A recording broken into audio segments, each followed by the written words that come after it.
আজ সোমবার ২৭শে রজবের দিনে বা রাতে কষ্ট করে দুই শব্দের এই দোয়াটি ১১ বার পড়ুন। জীবনের সকল গুনাহ মাফ হবে, গায়বী রিজিক আসবে, দোয়া কবুল হবে, আশা আকাঙ্ক্ষা পূরণ হবে।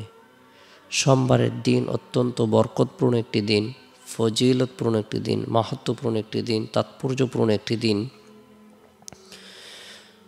আজকের সোমবারের দিনটি ২৭শে রজব পড়েছে। ২৭শে রজব এমনই বরকতপূর্ণ একটি রজনী, যে রজনীর মধ্যে আল্লাহ পাক রব্বুল আলামিনের আদেশে মসজিদে হারাম থেকে নিয়ে মসজিদে আকসা, এরপরে প্রথম আসমান, দ্বিতীয় আসমান, তৃতীয় আসমান, চতুর্থ আসমান, পঞ্চম আসমান, ষষ্ঠ আসমান, সপ্তম আসমান, সিদরাতুল মুনতাহা, জান্নাত, জাহান্নাম, সব কিছু নবী সাল্লাল্লাহু আলাইহি সাল্লাম ভ্রমণ করেছেন। নবী সাল্লাল্লাহু আলাইহি সাল্লামকে আল্লাহ তাআলা সান্ত্বনা প্রদান করেছেন, তার পেরেশানিকে দূর করে দিয়েছেন, তার দোয়াকে কবুল করেছেন।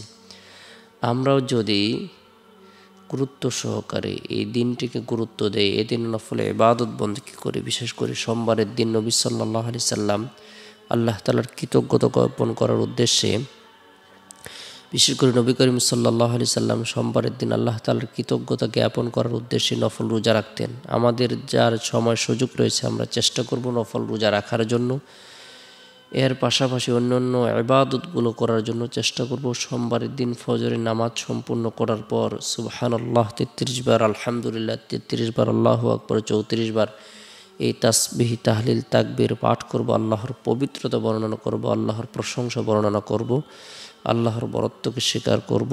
এরপরে সোমবারের দিন জোহরের নামাজ সম্পূর্ণ করার পর গুরুত্ব সহকারে দুই শব্দের এই দোয়াটি আমরা ১১ বার আমল করব। আস্তাগফিরুল্লাহ, আস্তাগফিরুল্লাহ, আস্তাগফিরুল্লাহ। আল্লাহ আমাকে মাফ করুন, আল্লাহ আমাকে মাফ করুন, আল্লাহ আমাকে মাফ করুন। বান্দা যখন আল্লাহ তাআলার দরবারে মাপ চাইবে, আল্লাহ তাআলা খুবই আনন্দিত হবেন, খুশি হবেন, তার জীবন সকল গুনাহকে মাফ করে দিবেন। আল্লাহ তাআলা তার ধারণার বাইরে রিজিক প্রদান করবেন, গায়বী রিজিক লাভ হবে। তাই গুরুত্ব সহকারে ইস্তিগফারের আমল করব, রব্বুল আলামিনের দরবারে সাহায্য কামনা করব, দোয়া করব। এরপরে সোমবারের দিন আসরের নামাজ সম্পূর্ণ করার পর বরকতপূর্ণ এই দোয়াটি ৩ বার পাঠ করব, আমল করব। বিসমিল্লাহিল্লাযী লা ইয়াদুররু মা'a ইসমিহি শাইউন ফিল আরদি ওয়ালা ফিস সামাই ওয়া হুয়াস সামিউল আলিম। বিসমিল্লাহিল্লাযী লা ইয়াদুররু মা'a ইসমিহি শাইউন ফিল আরদি ওয়ালা ফিস সামাই ওয়া হুয়াস সামিউল আলিম। যে ব্যক্তি গুরুত্ব সহকারে এই দোয়াটি ৩ বার পাঠ করবে, আমল করবে, আল্লাহ তাআলা তাকে অনাকাঙ্ক্ষিত বিপদ থেকে, বালা মুসিবত থেকে নিরাপত্তা দান করবেন। আল্লাহ পাক রব্বুল আলামিন তার উপর খাস রহমত বর্ষণ করবেন। এরপরে সোমবারের দিন শেষ হওয়ার পরে যে রাত আসে, এই রাতটি হলো ফজিলতপূর্ণ একটি রাত। এই রাতের মধ্যে বিশেষ করে এশারের নামাজ সম্পূর্ণ করার পর আমরা যারা সূরাতুল মুলক তেলাওয়াত করতে পারি, আমরা সূরাতুল মুলক তেলাওয়াত করব। তাবারাকাল্লাযী বিয়াদিহিল মুলক ওয়া হুয়া আলা কুল্লি শাইইন কাদির। যে ব্যক্তি সূরাতুল মুলক তেলাওয়াত করবে, আল্লাহ পাক রব্বুল আলামিন তাকে কবরের ফিতনা, কবরের সওয়াল, কবরের আযাব থেকে নিরাপত্তা দান করবেন। তেলাওয়াতকৃত সূরা পাঠকৃত সূরা তেলাওয়াতকারীর জন্য রব্বুল আলামিনের দরবারে সুপারিশ করবে। গুরুত্ব সহকারে সূরাতুল মুলক তেলাওয়াত করব, আমল করব।